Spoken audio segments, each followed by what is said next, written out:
Welcome to Fear and Fiction, where the stories are strange and the fear is real.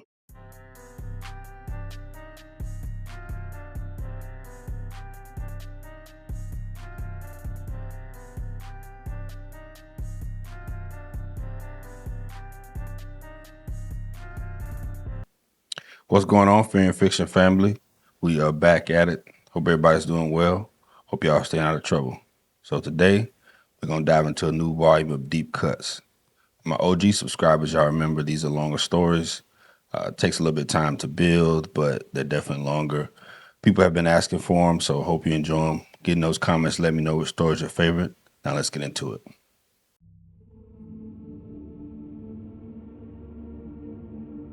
I've worked the office at a self-storage facility on the north side of Muskegon for about 3 years now, mostly daytime, mostly billing and move-ins, the kind of job where the most exciting thing that happens is somebody arguing about a late fee. Once a month I run the full audit, cross-reference every gate code against the tenant list, flag anything that doesn't match, make sure nobody's using a dead code to get in free. It's tedious. I'm good at it because I don't skip steps. Back in the fall, I was running the October audit and I found a code that shouldn't have worked. Unit 114. Tenant stopped paying in February. We follow the standard process. Notices, a lien letter, and after 90 days of no contact, the unit goes to auction. Unit 114 went to auction in May, sold. New occupant moved their own stuff in, or so the paperwork said. Except the audit showed the original tenant's gate code, the old one, from before the auction, that should have been deactivated the day the unit changed hands, had been used 4 times since May, always the same time, always 3:04 a.m. My first move was the boring one, because 95% of the time the boring explanation is the right one. I figured somebody on my team forgot to deactivate it in the system, and the new tenant had somehow been issued a duplicate that read the same in our software as the old code. It happens. System glitches. I've seen weirder billing errors than a code overlap. I pulled the deactivation log to confirm it, expecting to find the mistake and close it out before lunch. The deactivation log showed the old code had been properly shut down on the exact day the auction cleared. Dead. Confirmed dead. Time stamped. No errors. And it had still opened the gate 4 times since. I sat with that for a while before I did anything about it. I want to be honest about how long. Most of an afternoon actually, running the numbers 3 different ways. Because a code that's dead in the system opening a live gate isn't a billing question anymore. It's a systems question, and I am not a systems person. I called our software vendor. They pulled the same log I had, agreed the code showed deactivated, and had no explanation for 4 successful gate reads on a dead credential. They opened a ticket. Tickets like that die quietly. I've seen it before.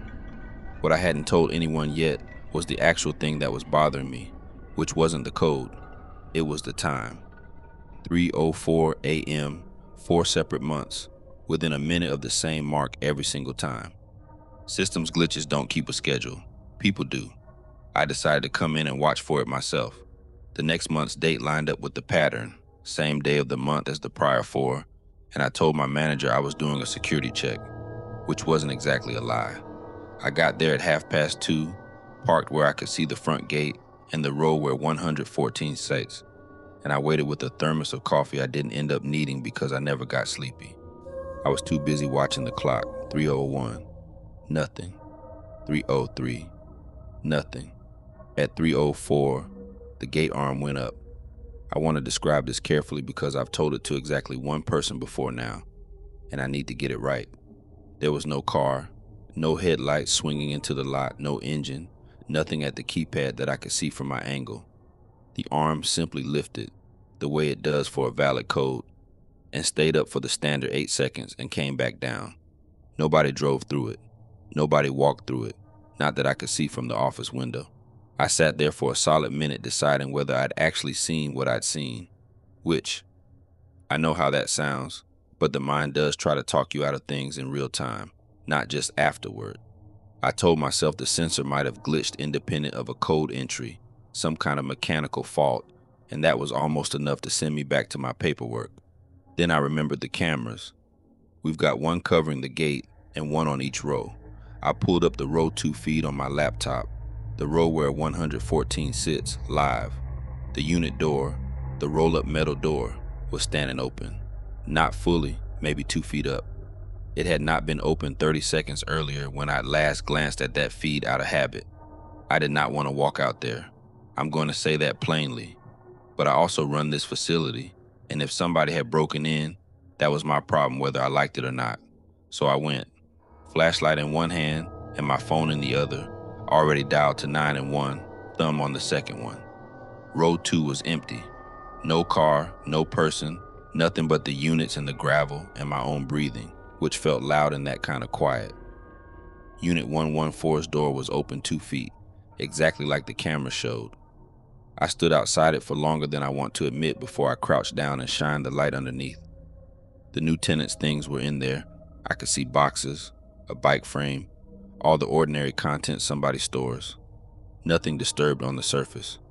But sitting just inside the door, dead center, like it had been placed rather than dropped, was a single photograph. Old, the kind with the white border. A man, middle-aged, standing in front of what I recognized after a second as this exact building. An older version of the sign out front. I did not touch it. I called the after-hours line, waited for the on-call manager, and we filed an incident report that used the word unexplained in it, which I have never seen on a storage facility incident report in 3 years of writing them. I ran the tenant history the next day out of pure need to know. Unit 114's original renter, the one from before the auction, the one whose code kept working, had rented that unit for 11 years before falling behind. 11 years is a long tenancy for a self-storage unit.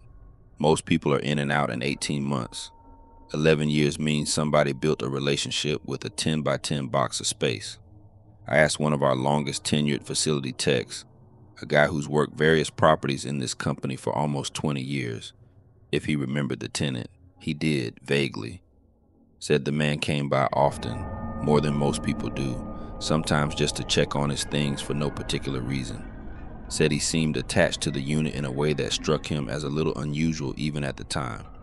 I asked what happened to him. The tech didn't know for certain. Said he'd heard the man had gotten sick around the time the payment stopped, and that he didn't know if he'd recovered. The photo is in a drawer in the office now. Nobody's claimed it, nobody's come asking about it. The code hasn't worked again since that night. I've checked the log every month since. Out of habit more than expectation, nothing. Update. I'm adding this almost 4 months after I first wrote the account above, because something happened that I think belongs with it. The current tenant of 114 came into the office a few weeks back, unprompted, and asked if anyone had ever mentioned the unit's history to her. I asked why. She said that some mornings, when she comes to grab something before work, she finds her boxes restacked, not messed with, restacked, tighter, more organized than she left them, the way somebody organizes a space they care about. I didn't tell her about the code. I didn't tell her about the photo. I just told her the units had a couple owners over the years and left it there. She still rents it.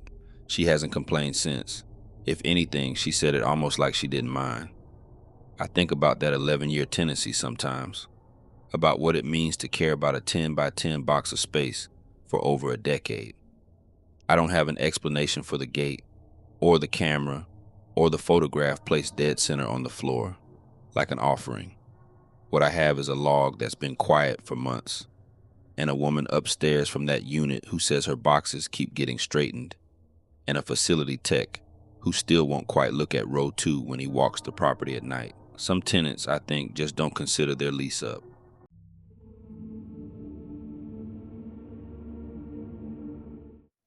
I've been flipping storage units for about 2 years now, which is a stranger job than it sounds when you say it out loud at a cookout.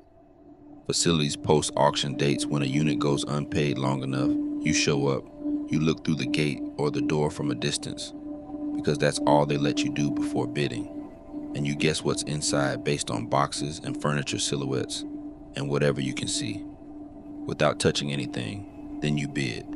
Winner gets everything in the unit, has 48 hours to clear it out. Most of it is junk. Sometimes it's not. That's the whole game.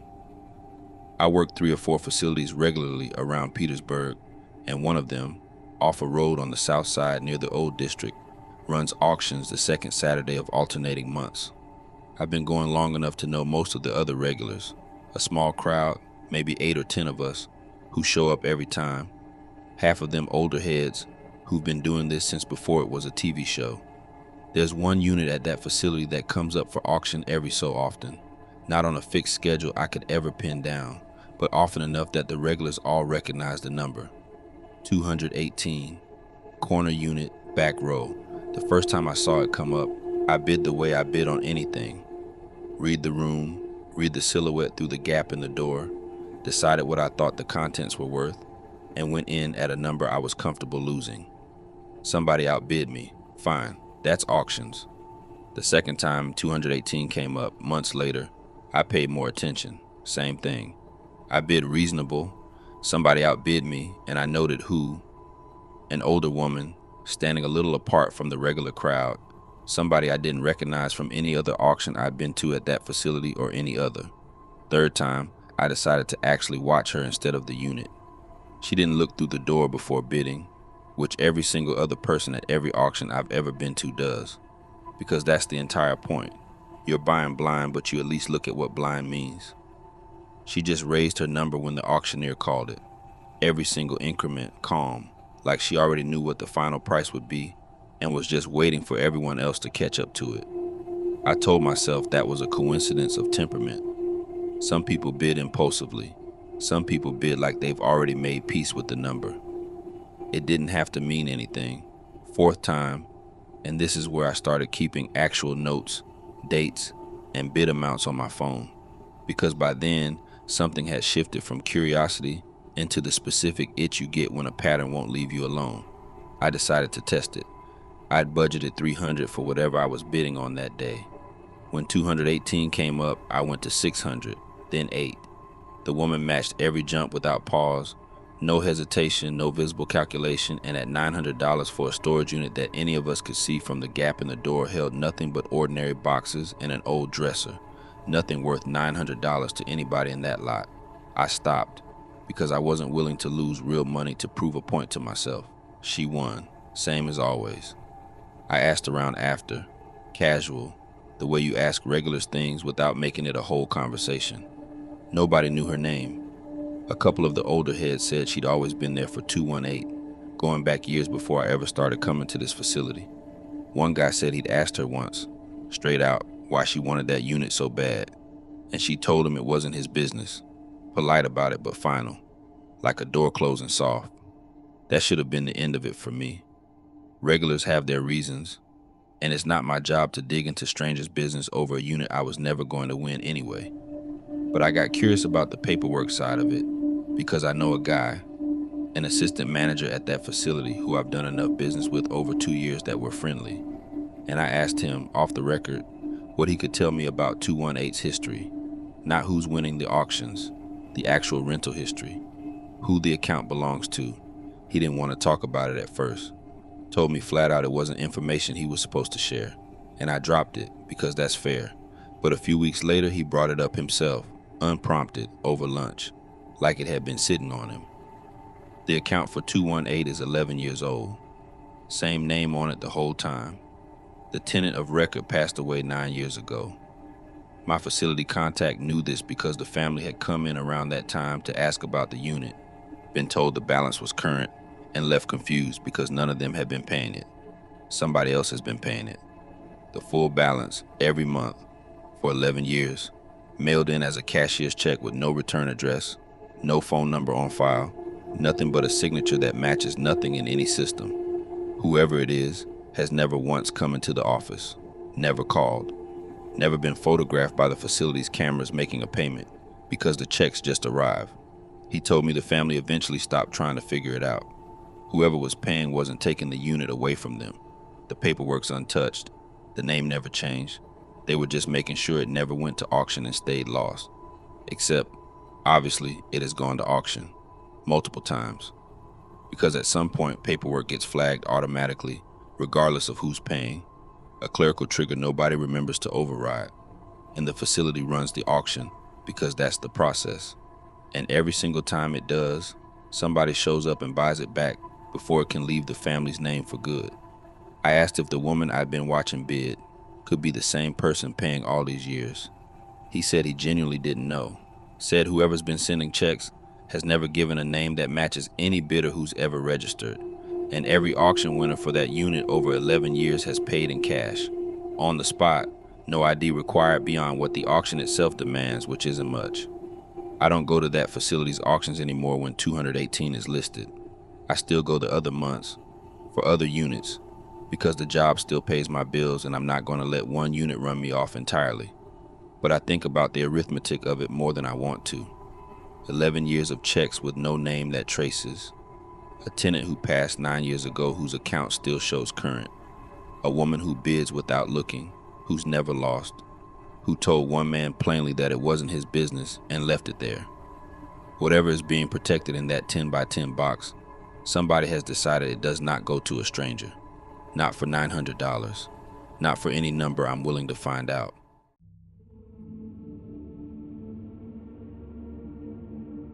I split up with my boyfriend of 4 years back in the spring, and the way our lease worked out, I was the one who had to be out of the apartment fastest. So most of what I owned went into a storage unit on the east side of Trenton while I figured out my next place. That meant a lot of trips over about 6 weeks, moving stuff in at first, then slowly moving stuff back out as I found furniture buyers or decided what was actually worth keeping. I usually went after my shift, which put me at the facility anywhere from 6 to 8 in the evening, depending on traffic. Gate code gets you in, drive around to your row, load or unload, gate code gets you back out. I'd done it probably 15 times over that stretch without thinking twice about the place beyond how tired my arms were. The first time I noticed him, I didn't really notice him. There was a man near the gate keypad when I pulled up, maybe late 30s, average build, just standing there like he was waiting for someone to buzz him in or waiting on his own ride. I drove past, did my thing, drove back out 40 minutes later. He wasn't there anymore. I didn't think about him again that night. Second time, about 4 days later, he was there again. Same general spot, same posture, hands in his pockets. I clocked it as slightly odd. Twice is a coincidence, but it's the kind of coincidence your brain flags without fully committing to a theory. And I told myself facilities have regulars just like anywhere else. Maybe his unit was near the entrance. Maybe he liked getting some air before he went in. People are allowed to stand near a gate. Third time was the one that actually stuck, because this time he said something. I was hauling a box toward my car, and he was closer to my row than he'd been before. Not right next to me, but not far. And as I passed, he said, casual, like we already knew each other. Moving out or moving in? I said out, short, not really wanting to engage, and kept walking. He said something else behind me. I didn't catch all of it. Something about how he'd helped a friend move out of a unit around here once. And I got in my car and left without really responding. I'll be straight about what I told myself driving home. I told myself he was just a talker. Some people can't stand quiet and fill it with whatever's nearby, and a moving woman with boxes was nearby.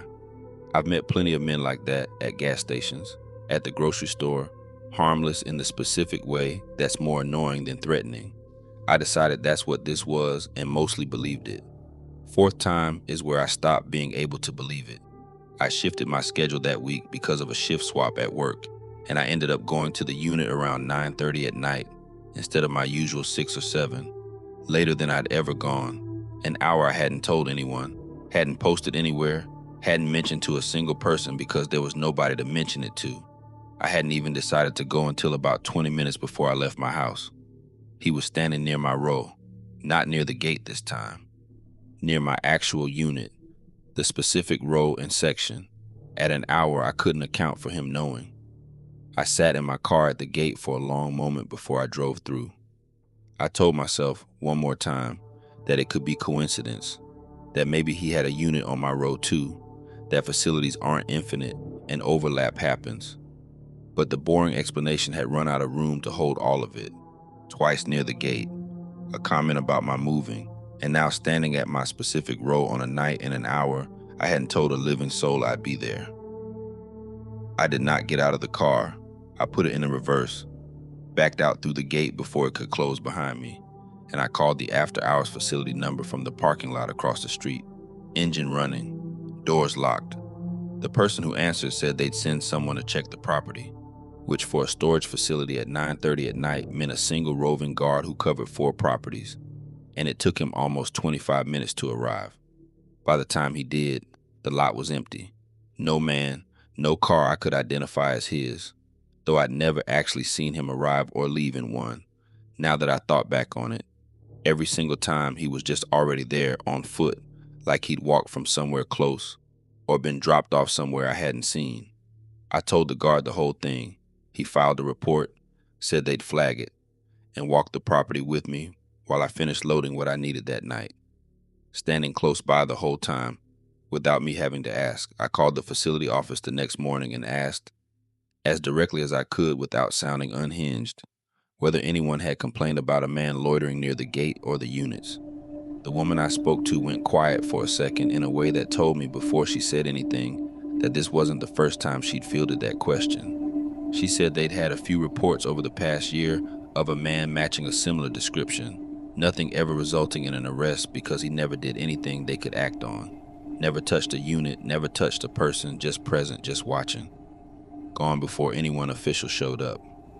She said the same thing every time. He hadn't broken any law they could point to. Standing somewhere isn't a crime. Talking to a stranger isn't a crime. Being somewhere 20 minutes after somebody arrives, when you can't prove how he knew they'd be there at all, isn't a crime either. I moved my remaining boxes out within the week and never went back. I picked a different facility on the opposite side of the city for the handful of things I still needed to store short term, and I go during daylight hours only now, no exceptions, whatever inconvenience that causes my schedule. I never learned his name. I never learned how he knew what night, what hour, what rule. I've turned it over so many times that I've stopped expecting an answer and started just accepting the practical lesson underneath it. The ones who are patient enough to just be present over and over without ever crossing a line you can point to on a police report are the ones you should trust the least, not because of what they do, because of what they're clearly willing to wait for the chance to do. I tell every woman I know who's ever mentioned needing a storage unit the same thing now. Go in daylight. Go with somebody if you can. And if you ever notice the same person twice, that's not a coincidence anymore. That's the second data point. Don't wait for the third.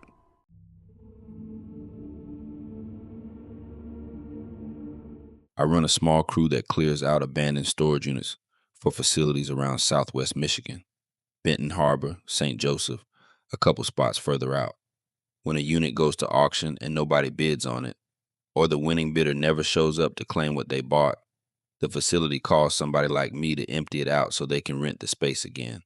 Most of what we haul is exactly what you'd expect. Old furniture, boxes of clothes that didn't sell at whatever yard sale sent them there in the first place. Christmas decorations nobody wanted to store at home anymore. It's not glamorous work, but it pays steady. And after 4 years doing it, very little about an abandoned unit surprises me. This one was on the north side of Benton Harbor, a facility I'd worked before. Nothing unusual about the assignment on paper. Unit had gone unpaid for the standard window, failed to sell at auction. Sometimes units just don't attract bidders, especially smaller ones where the visible contents through the door gap don't look like much. And the facility wanted it cleared for a new tenant. My crew that day was me and 2 guys I've worked with for years, both reliable, both not easily rattled, which matters because you see some strange stuff in this line of work, and you need people who can shrug it off and keep loading the truck.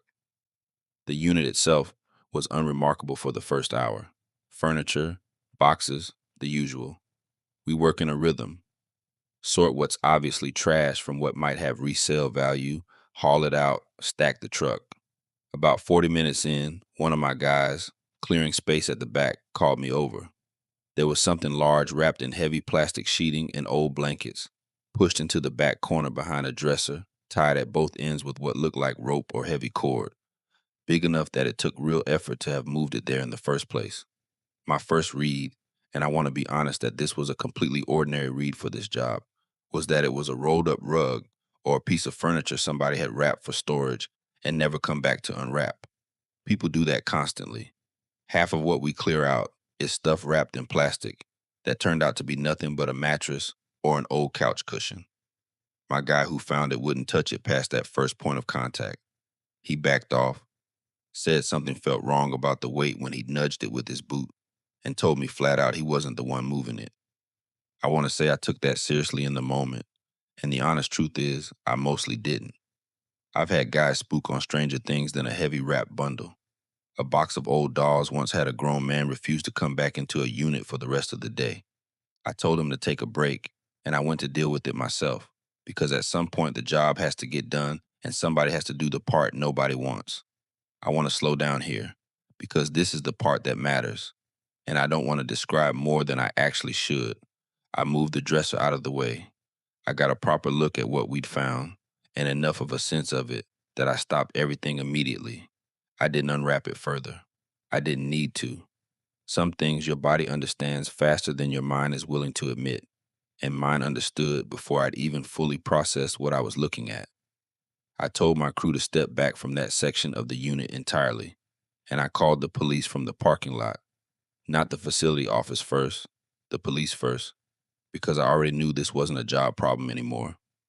They arrived within 20 minutes and asked us to wait outside while they handled the rest.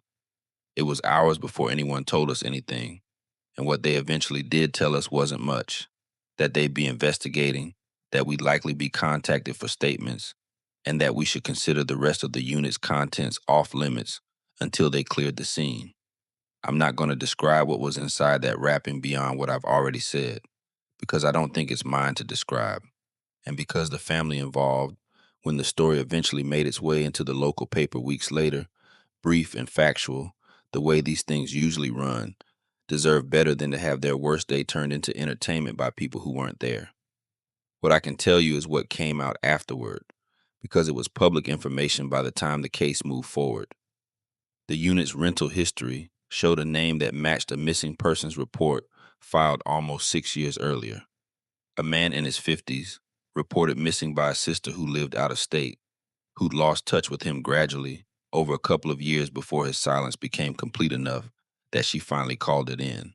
The report had gone nowhere, the way a lot of adult missing person cases do, when there's no evidence of foul play and no urgency assigned by anyone with the resources to actually look.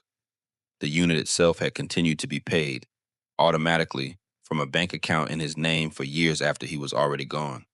The kind of standing auto payment that just runs quietly until the underlying account finally empties out or gets flagged, which is apparently what happened not long before the unit came up for auction. Nobody at the bank catches that kind of thing. Nobody's job is to catch it. The investigation, from what little became public, suggested he'd been living out of that unit for some period of time before whatever happened to him happened. Not an uncommon thing, I've since learned doing this work. People who fall far enough between the cracks end up treating a storage unit as the closest thing to shelter they have left, quietly, invisibly, paying a monthly fee for a space with just enough room to keep what's left of a life in order. His sister was found and notified. I don't know more than that, and I didn't ask for more than that, because at a certain point, curiosity turns into something I don't want to be part of. I still do this work. I haven't quit, and I'm not going to pretend the job doesn't need doing, because somebody clears these units out regardless of what I decide. But I do it differently now. I check with facility officers more carefully before we start on any unit with a long unpaid history. I ask questions I never used to bother asking. How long since last contact? Whether anyone attempted a welfare check? Whether the auto pay pattern looks like a person managing their finances or an account running on inertia after nobody's left to manage it. My guy who wouldn't touch it that day still works with me. We don't talk about it much, but every once in a while, clearing a unit that's been sitting untouched a long time, I'll catch him pausing before he reaches for something in a back corner, and I understand exactly what he's checking for now, because I check for it too. Some units aren't holding somebody's forgotten furniture. Some of them are the last place somebody had left to be, quietly, for longer than anybody noticed. That's the part of this job nobody warns you about when they hand you the truck keys. Not the heavy lifting, the weight of finding out how long a person can go missing without anyone being the one whose job it was to look. You made it to the end. I want to thank you. I know this is a longer video. I really appreciate you for taking your time to check this video out. Please like, share, subscribe. hype the video, get in those comments and tell me which store was your favorite. Until the next time.